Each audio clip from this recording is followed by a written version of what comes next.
નમસ્કાર દર્શક મિત્રો, સ્વાગત છે આપનું આપણી આ યુટ્યુબ ચેનલ ન્યૂઝ વિથ ભાવેશમાં। તો પેન્શનરો માટે સરકારે મોટી જાહેરાત કરી છે। તો હવે પેન્શનરોને 50%ની જગ્યાએ 70% પેન્શન મળશે। આ ઉપરાંત પેન્શનરની ઉંમરના હિસાબે પેન્શનની રકમ પણ વધશે, જેનાથી તેમની આર્થિક સ્થિતિ વધુ મજબૂત થશે। તો પેન્શનરોને વધુ સુરક્ષા આપવા અને તેમના જીવન ધોરણમાં સુધારો કરવા માટે આ પગલું લેવામાં આવ્યું છે। તો જાણો આ નવા નિર્ણય વિશે સંપૂર્ણ માહિતી। તો ભારત સરકારે વર્ષ 2025માં પેન્શનરો માટે કેટલાક મહત્વપૂર્ણ સુધારાની જાહેરાત કરી છે, જે તેમની નાણાકીય સુરક્ષાને વધુ મજબૂત બનાવશે। તો પેન્શન નિયમોમાં મોટા ફેરફારો 1 જાન્યુઆરી 2025થી અમલમાં આવશે, જે માત્ર પેન્શન ધારકોના જીવનમાં સુધારો નહીં કરે, પરંતુ તેમની આર્થિક સ્થિતિને સ્થિર કરવામાં પણ મદદ કરશે।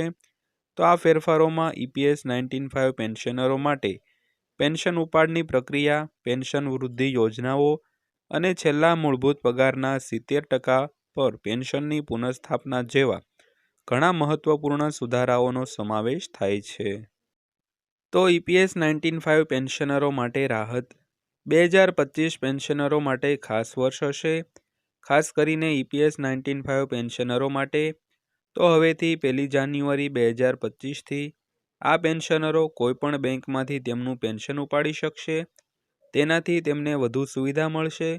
આ ફેરફાર હેઠળ હાલની પેન્શન સિસ્ટમ અપડેટ કરવામાં આવી છે અને તેને CPPS એટલે કે સેન્ટ્રલાઇઝ પેન્શન પ્રોસેસિંગ સિસ્ટમમાં બદલવામાં આવી છે। તો હવે પેન્શનરો તેમની પસંદગીની કોઈપણ બેંકમાંથી પેન્શન મેળવી શકશે। તેમને પહેલા કરતાં વધુ સ્વતંત્રતા મળશે। તો વધુમાં સરકારે તમામ નોકરીદાતાઓને 31 જાન્યુઆરી 2025 સુધીમાં સિસ્ટમમાં ઉચ્ચ પેન્શન અરજીઓ અપડેટ કરવાનો આદેશ આપ્યો છે, જેથી યોગ્ય પેન્શનરોને સમયસર ઉચ્ચ પેન્શન ચૂકવી શકાય। આ સિસ્ટમમાં સુધારો કરીને પેન્શનરોને તેમના પેન્શનમાં વધુ પારદર્શિતા અને સુવિધાઓ મળશે। તો છેલ્લા મૂળભૂત પગારના 70% પેન્શન ભારત પેન્શનર્સ સોસાયટીએ સરકાર પાસે મહત્વની માંગણી કરી છે, જેમાં પેન્શન ધારકોને તેમના છેલ્લા બેઝિક વેતનના 70% પર પેન્શન આપવાની માંગ કરવામાં આવી છે। તો હાલમાં પેન્શન ધારકોને માત્ર 50% પેન્શન મળે છે, જે નિવૃત્તિ પછી તેમના ખર્ચને પહોંચી વળવા માટે પૂરતું નથી મિત્રો। તો આ માંગ અંગે સમાજનું કહેવું છે કે પહેલાં પેન્શન ધારકોને 70% પેન્શન મળતું હતું, પરંતુ ઇન્દિરા ગાંધીની સરકાર વખતે તે ઘટાડીને 50% કરી દેવામાં આવ્યું હતું। તો હવે સમય આવી ગયો છે કે આ નીતિ બદલવી જોઈએ અને પેન્શનરોને તેમનો સંપૂર્ણ અધિકાર મળવો જોઈએ। તો આ પરિવર્તન તેમની જીવનશૈલી સુધારવા માટે જરૂરી પગલું હોઈ શકે છે। તો ઉંમર પ્રમાણે પેન્શનમાં વધારો પેન્શન ધારકો માટે એક અન્ય મહત્વની દરખાસ્ત સામે આવી છે, જેમાં વય પ્રમાણે પેન્શન વધારવામાં આવે છે। તો હાલમાં આ સુવિધા 80 વર્ષ પછી જ ઉપલબ્ધ છે, પરંતુ પેન્શનર સમાજ સૂચવે છે કે આ મર્યાદા ઘટાડીને 65 વર્ષ કરવી જોઈએ। આ સાથે વૃદ્ધ પેન્શનરોને પહેલેથી જ પેન્શનમાં વધારો મળશે, જે તેમના વૃદ્ધાવસ્થાના ખર્ચને પહોંચી વળવામાં મદદરૂપ થશે મિત્રો। તો દરખાસ્ત નીચે મુજબ છે। 65 વર્ષની ઉંમરે પેન્શનમાં 5% વધારો, 70 વર્ષની ઉંમરે પેન્શનમાં 10% વધારો, તેમજ 75 વર્ષની ઉંમરે પેન્શનમાં 15%નો વધારો।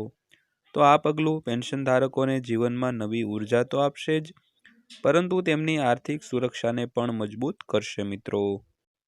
તો નવા નિયમોથી પેન્શનરોને લાભ તો સૌથી પહેલાં વાત કરીએ તો CPPS સિસ્ટમ હેઠળ તો પેન્શનરો કોઈપણ બેંકમાંથી તેમનું પેન્શન ઉપાડી શકશે, જે તેમને વધુ સુવિધા આપશે।